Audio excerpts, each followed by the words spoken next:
Hi everyone, this is Giammarco with Learn Italiano with me, Mentor G.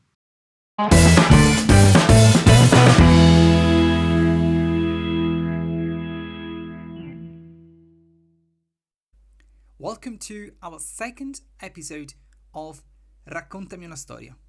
Tell me a story. And welcome in week 4. Today, as always, there'll be some fun facts quizzes. We'll be reading the second chapter of The Little Prince, and there'll be lots of fun activities to do and some extra practice at the end. Fun fact quiz! As we know, The Little Prince was first published in 1943 in the United States. True or false? Was Antoine de Saint-Exupéry fluent in English? True or false? I'll give you a few seconds. 3, 2, 1. Haha! Yes! The right answer is indeed false. Apparently, he made little to no effort to learn English. He relied heavily on his publisher and his friends to get by. Wow, interesting. Now, it's time to get started. Now, before we move on, let's recap what we've learned last week. Try to recall 1, 2, 3 words that we remember last week. I give a few seconds.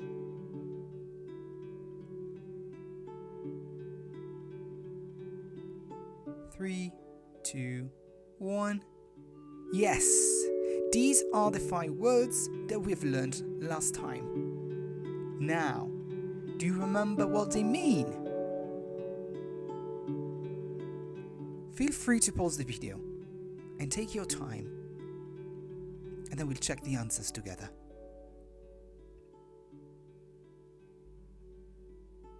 Three, 2, 1. Yes, these are indeed the right translations. So, let's have a look. Due means 2. Sei means 6. Cappello means hat. Immaginazione means imagination. And elefante means elephant. Well done. Let's move on now. Now, this week I'd like to introduce a new activity. Word hunt. I would like you to write these 3 words on a piece of paper. Then, while we'll be reading this chapter together, try to spot these 3 words in the Italian script. Once you have spotted a word, tick it, and let's move on. At the end, we'll be discussing their meaning, pronunciations, and we'll introduce examples of how you can use them. Now, we are ready to get started. Let's do some practice.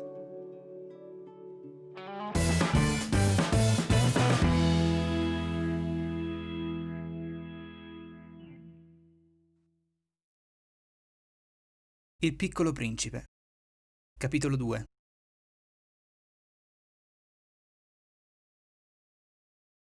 Così ho trascorso la mia vita solo, senza nessuno cui poter parlare.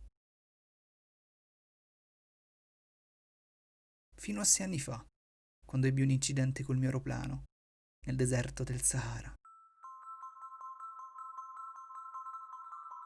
Qualche cosa si era rotta nel motore. E siccome non avevo con me né un meccanico né dei passeggeri, mi accinsi da solo a cercare di riparare il guasto. Era una questione di vita o di morte, perché avevo acqua da bere soltanto per una settimana.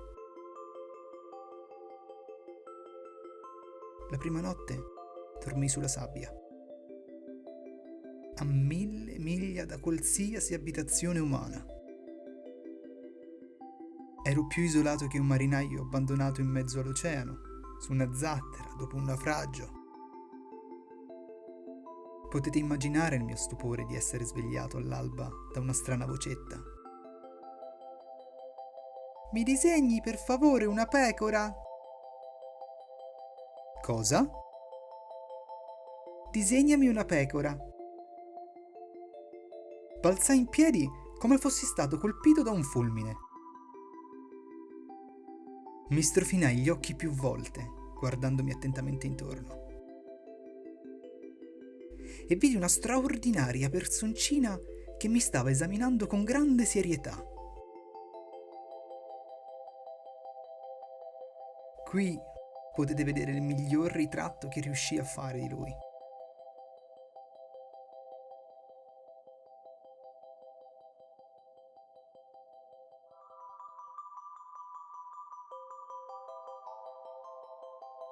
Ma il mio disegno è molto meno affascinante del modello. La colpa non è mia, però. Con lo scoraggiamento che hanno dato i grandi, quando avevo 6 anni, alla mia carriera di pittore, non ho mai imparato a disegnare altro che serpenti boa dal di fuori o serpenti boa dal di dentro. Ora guardavo fisso l'improvvisa apparizione con gli occhi fuori dalle orbita per lo stupore. Dovete pensare che mi trovavo a 1000 miglia da una qualsiasi regione abitata. Eppure il mio metto non sembrava smarrito in mezzo alle sabbie, né tramortito per la fatica, o per la fame, o per la sete, o per la paura. Niente di lui mi dava l'impressione di un bambino sperduto nel deserto, a 1000 miglia da qualsiasi abitazione umana. Quando finalmente potei parlare, gli domandai: «Ma che cosa fai qui?» Come tutta risposta, egli ripeté lentamente, come se si trattasse di cose molto importanti: «Per piacere, disegnami una pecora». Quando un mistero è così sovraccarico, non si osa disubbidire. Per assurdo che mi sembrasse, a 1000 miglia da ogni abitazione umana e in pericolo di morte, tirai fuori dalla tasca un foglietto di carta e la penna stilografica. Ma poi ricordai che i miei studi si erano concentrati sulla geografia, sulla storia, sull'aritmetica e sulla grammatica. E gli dissi, un po' di malumore, che non sapevo disegnare. Mi rispose: «Non importa, disegnami una pecora».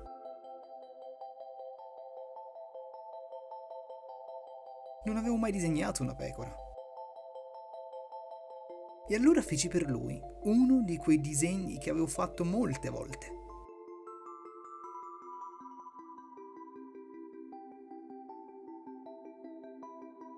Quello del boa dal di fuori.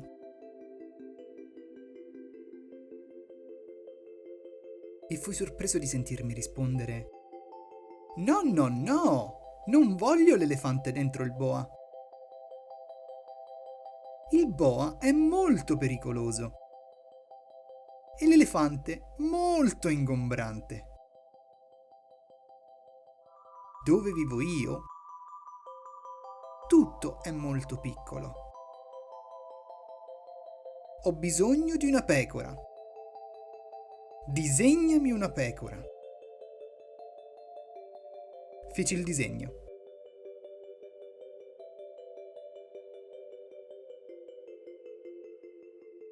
Lo guardò attentamente e poi disse: «No, questa pecora è malaticcia. Fammene un'altra». Feci un altro disegno.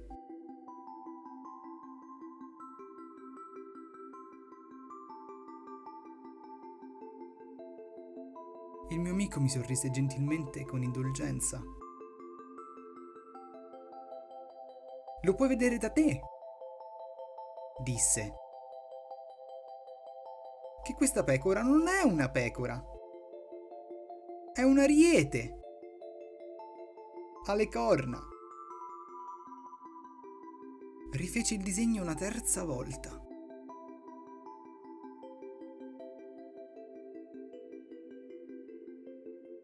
Ma fu rifiutato, come 3 precedenti. Questa è troppo vecchia. Voglio una pecora che possa vivere a lungo. Questa volta la mia pazienza era esaurita. Avevo fretta di rimettere a posto il mio motore. Buttai giù un quarto disegno.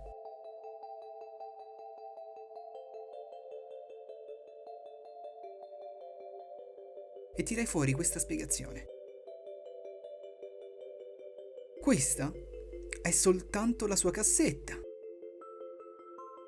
La pecora che volevi sta dentro.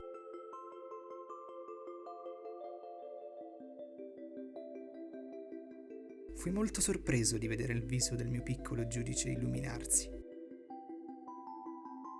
Questo è proprio quello che volevo! Pensi che questa pecora dovrà avere una gran quantità d'erba? Perché? Perché dove vivo io tutto è molto piccolo. Ci sarà certamente abbastanza erba per lei. È molto piccola la pecora che ti ho data. Si chinò sul disegno. Non così piccola che... Oh, guarda! Si è messa a dormire! E fu così che feci la conoscenza del piccolo principe.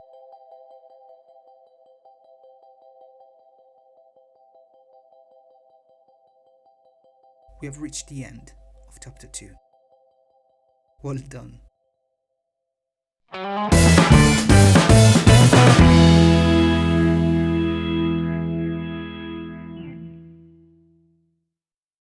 The pop quiz. What is the first picture that the narrator actually draws for the little prince? I give you a few seconds. 3, 2, 1. Haha! Yes! It is a boa constrictor from the outside. I've asked you to look for the word fuori, and this means outside. Now, do you remember how to draw a boa constrictor from the fuori? We looked at it last week, and the grown-ups thought it was a cappello. So, now feel free to pause the video and draw the boa constrictor from the fuori. Have fun, and then we'll check the answers together.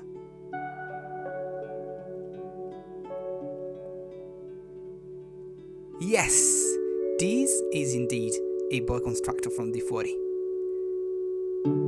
Fuori means outside. Outside means fuori. Now, what is the opposite of outside? I'm sure you know the answer. Yes, indeed, is inside. How do you say inside in Italian? Si dice dentro. Si scrive D-E-N-T-R-O.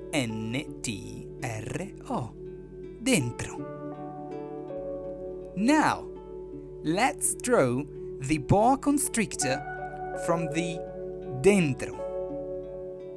We say that dentro means inside.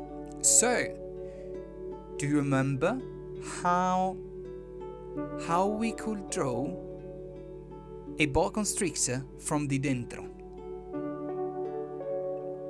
Remember, inside the boa there is an elephant. Pause the video, have fun, and then we'll check the answers together. Yes, This is indeed the right answers. Well done. Dentro means inside. Inside means dentro. And this is an elephant. Dentro a boa. Well done. Now, let's keep practicing. Place your finger on the boa constrictor from the fuori. I give a few seconds. What does it mean, fuori? Fuori means blah blah blah. 3, 2, 1. Haha! Yes! Fuori means outside. And these, on the left, is the boa constrictor from the fuori. The image of the right is the boa constrictor from the dentro, from the inside. Indeed, we could see the elephant. Last pop quiz. When the pilot and the little prince first meet, what time of day is it? It was one of the first few lines of this chapter. Try to remember. I give a few seconds. 3, 2, 1. Yes! Sunrise. This was the time where they first meet. And how do you say sunrise in Italian? Si dice alba. Si scrive A-L-B-A. Alba. Yes, this was another word they ask you to look for. Well done. Alba means sunrise, where the sun goes up, high into the sky. So, what is the opposite of sunrise? I'm sure you know the answer. Yes, it's sunset. And how do you say sunset in Italian? Si dice tramonto. Si scrive T-R-A-M-O-N-T-O.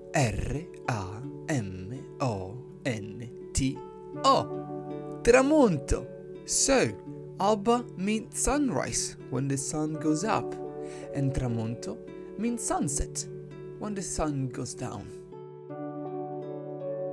So, how many words did we learn today? 4.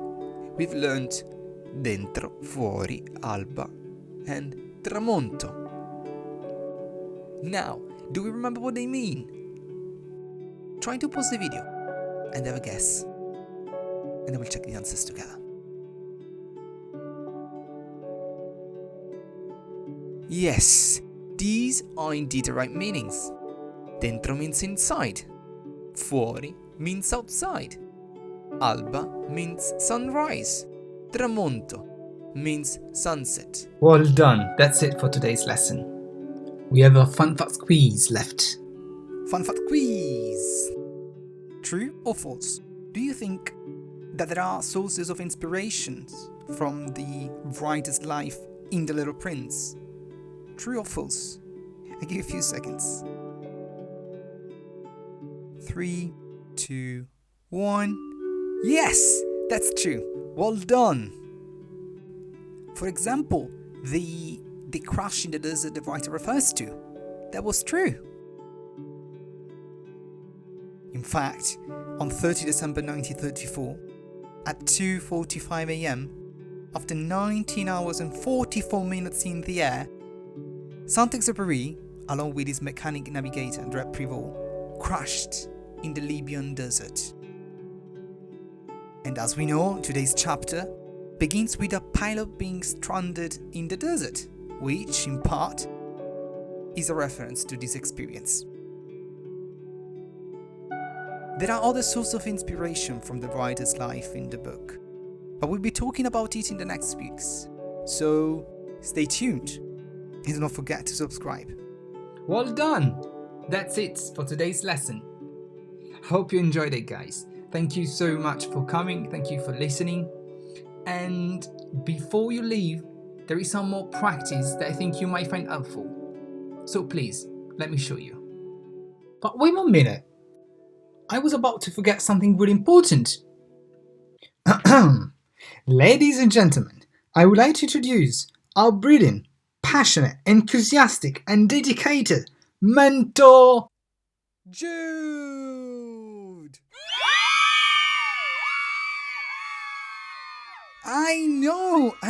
I know. It's super exciting, I know. Magic, by its very nature, is difficult. Over the next few weeks, you will board the Hogwarts Express every week. You'll join Harry, Ron, Hermione, and Mentor Jude, and you experience the wizarding world, and you will explore the mystery of Hogwarts Castle. We will take you at Diagonally, Godric's Hollow, number 4 at Privet Drive, the Gringotts, and much more.